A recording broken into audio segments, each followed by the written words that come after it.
Hello dear students, this video lesson is for the first year BSc first semester students in the subject Food Science and Nutrition. The paper is Human Physiology. Digestive system is continued in this video and we will be discussing about the structure and function of stomach. The stomach is a hollow muscular organ located on the left side of the upper abdomen. This hollow muscular organ consists of three parts.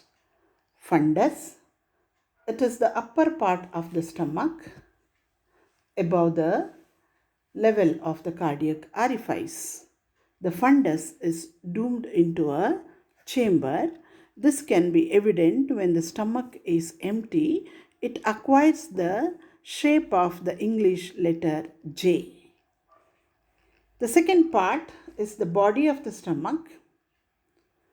It is the main part of the stomach to the left of the angularis notch and the incisura angularis in the lesser curvature. Third part is the pyloric part. It is the lower part of the stomach and again it is divided into pyloric antrum or vestibule and the pyloric canal, which is evident in the picture. The pyloric antrum and the pyloric canal are anatomically continuous and respond to the nervous control as a unit. Functionally, the first part of the duodenum is in association with the pyloric part of the stomach.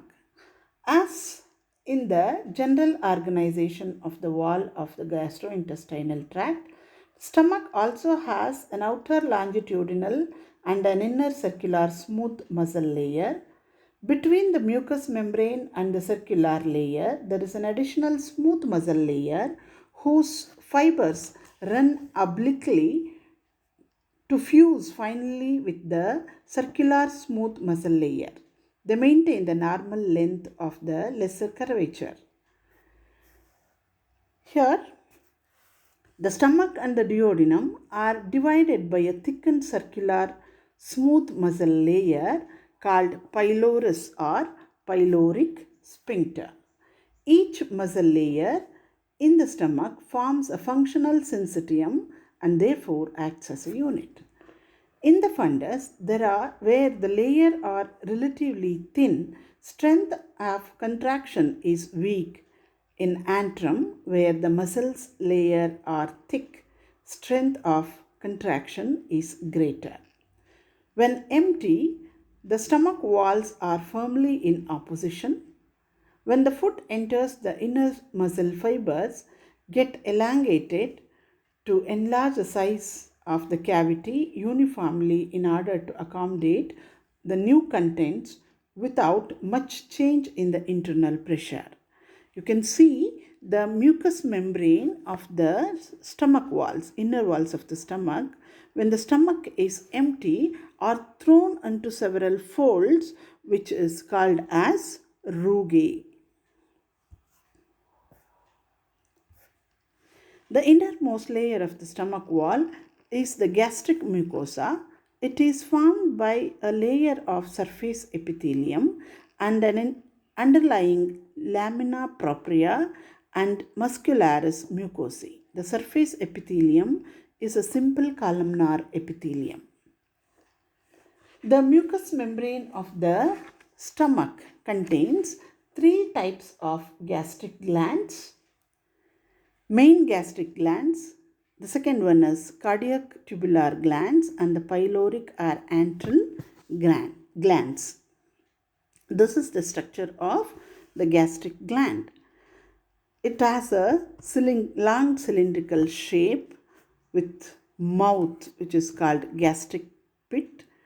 The three types of cells, which is shown in the picture, mucous neck cells towards the mouth or upper part of the gastric gland, the chief cells, which are scattered from the mouth to the antral region, the chief cells of the gland, and the parietal cells. Let us discuss the three types of gastric glands in the stomach. These main gastric glands consist of three types of cells: parietal cells, chief cells, and mucous neck cells. These glands, they are present towards the fundus in more amount. That's why they are also called as fundic glands. The parietal cells are found chiefly in the body of the stomach. Pure parietal cell secretion is a clear colorless fluid which contains hydrogen concentration equivalent to 0.17 normal, and they secrete HCl. pH of these juice is as low as 0.87. The chief cells or peptic cells of these glands are secrete pepsinogen. The fundic glands also contain mucous neck cells or stem cells. The second type of gastric glands are cardiac tubular glands. These glands are found in the cuff of gastric mucosa, which immediately surrounds the esophagus and secrete soluble mucus. The third type of glands are the pyloric or antral glands. These glands are found in the mucosa between the level of incisura angularis and lesser curvature and pylorus, and to a lesser extent on the greater curvature. They have a long duct and a short alveoli and secrete soluble mucus and a rich alkaline viscid juice which is poor in enzyme content. Mucus help to lubricate the surface over which a large volume of chyme moves back and forth during digestion. The rate of secretion by these glands is 0.5 to 5 ml per hour and is unaffected by feeding or by vagal stimulations. The deeper portion of pyloric gland have G cells or gastrin cells which secrete hormone gastrin. The regulation of secretion of gastric juice is broadly brought about by two mechanisms. First one is nervous and the second one is humoral mechanism. In the neural mechanisms, there are local autonomic reflexes involving cholinergic neurons and impulses from the CNS, that is central nervous system, by way of vagus nerve. The vagus nerve is secretomotor nerve to stomach. It causes direct stimulation of the secretion of gastric juice. The juice is rich in HCl and rich in pepsin and begins after a latency of 5 to 7 minutes. The volume reaches its peak within 1 hour and response lasts for 3 hours. This is abolished by atropinization or vagotomy. Vagal stimule increases gastric juice secretion by release of gastrin releasing peptide, which increases gastrin secretion. This in turn increases acid secretion mainly, and also by release of acetylcholine, which acts directly on gland cells located in the body and the fundus of the stomach to increase acid and pepsinogen secretion. The second type of regulation is the humoral regulation. The humoral mechanism is mediated by release of gastrin, release of hormone gastrin. The vagal activity of the secretion has direct stimulation of secretion on gastric juice by parietal cells and by liberation of gastrin from the gastrin cells of pyloric antrum. Here, the phases of gastric juice secretion are in three stages: cephalic phase, gastric phase, and the intestinal phase.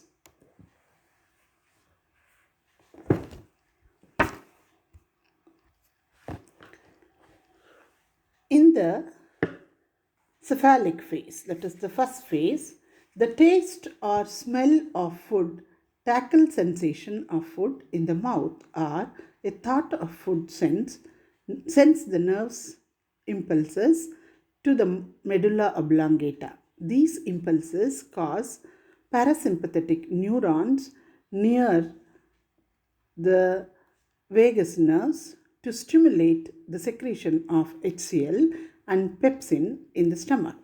The parasympathetic stimulation also results in the secretion of gastrin from the lower part of the stomach.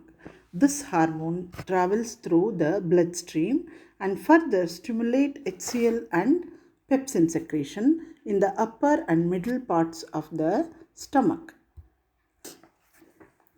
In the gastrin phase, the gastric secretion of food has entered and distended the stomach.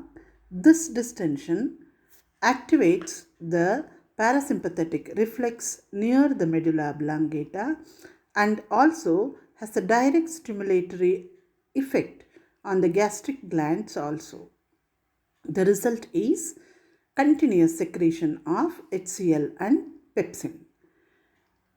In the intestinal phase, the third phase of gastric secretion, chyme has entered the duodenum. So, gastric secretion is no longer needed when the chyme contains lipids from the digestion of fats or contains enough HCl to bring its pH below. Gastric secretion is inhibited. The lipids and hydrogen ions inhibit gastric secretion by simultaneous actions. First, they cause impulses to go to the medulla oblongata to decrease parasympathetic stimulation by the gastric glands. Secondly, they set up local reflexes via neurons in the wall of the gut that decrease gastric secretion. Thirdly, they cause the release of three local hormones which travel via circulation to the gastric glands and inhibit their secretion.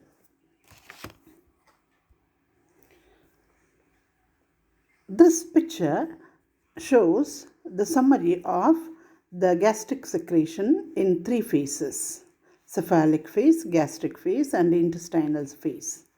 Cephalic or psychic phase is due to psychic stimuli, vagally mediated. About 30 to 50% of total gastric juice secreted in this phase. In the second phase, gastric phase, the secretion is brought about by the presence of food in the stomach, local reflex and response to gastrin here, and about 50 to 60% of total gastric juice is secreted. In the third phase, the presence of food in the duodenum causes the secretion. Reflex and humoral feedback regulation occurs here, and very less gastric juice secretion occurs in this phase. Now, let us discuss about the composition of gastric juice. Daily, about 2 to 3 liters of gastric juice is secreted.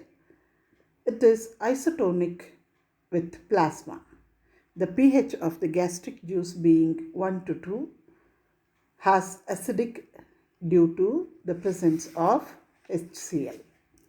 The electrolytes present here are the cations being sodium, potassium, magnesium, hydrogen ion, At low secretory rates, sodium concentration is high and hydrogen concentration is low. But as acid secretion increases, sodium concentration falls. Anions are chlorides, hydrocarbons, phosphates, and sulfates. Enzymes secreted in the juice are pepsinogen, secreted as inactive material and activated by HCl, helps to digest the proteins. The second enzyme is the renin, which has the curdling capacity for milk. It causes coagulation of milk, thus prevents the rapid passage of milk from the stomach. Next enzyme is the gelatinase, which help to liquefy the gelatin, which is a protein contained in the connective tissues. Next is the gastric lipase. It has a very weak fat splitting action in the stomach. The optimum pH for its action is 4 to 4.5. This gastric lipase can be inactivated readily at pH 2.5. Lysosomes are present in the gastric juice, which are bactericidal enzymes. The next one is the urease, which hydrolyzes the urea to produce ammonia. Carbonic anhydrase is present in the small amounts.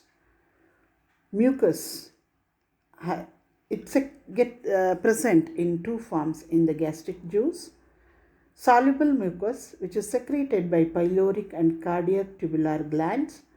The second type is the visible mucus, secreted by surface epithelium of gastric mucosa. Apart from this, the glands secrete intrinsic factor which helps in the absorption of vitamin B12. This is about the composition of the gastric juice. Now let us discuss about the functions of stomach. The major function of the stomach is its ability to move for the digestive process. Contractions of gastric smooth muscle serves two basic functions. Ingested food is crushed, ground and mixed, liquefying it to form what is called chyme. Chyme is forced through the pyloric canal into the small intestine, which is a process called gastric emptying. Peristalsis in stomach. The specialized movement of the stomach is called peristalsis. The stomach generates mixing waves that churns the food. It causes mixing of food with the gastric secretions and converts the food into semi-fluid mass called chyme. When the food is mixed thoroughly, peristaltic wave forces the chyme to move forward. You can see the movements of the stomach and how the food is being moved towards the small intestine. Let us discuss the functions of the stomach. The function of the stomach are mainly three. They are stomach serves as temporary storage for food. Second one is mixing and breakdown of food by contractions and relaxations of the stomach muscles and digestion of food. Here, stomach serves as a reservoir for food ingested. Food remains in the stomach for several hours and passes gradually into the intestine.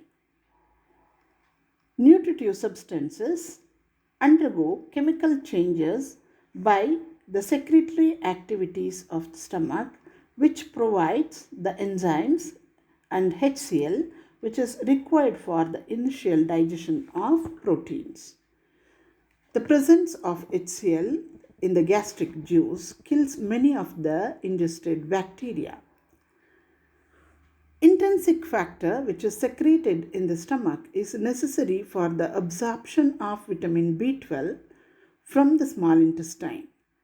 Decreased absorption of vitamin B12 products produces pernicious anemia, because vitamin B12 is an essential factor in the production of hemoglobin. Food is released at a controlled steady rate into the duodenum to provide proper time for digestion and absorption by small intestine. This is about the structure and function of the stomach. We'll continue the next part of the digestive system in the next video lesson. Thank you.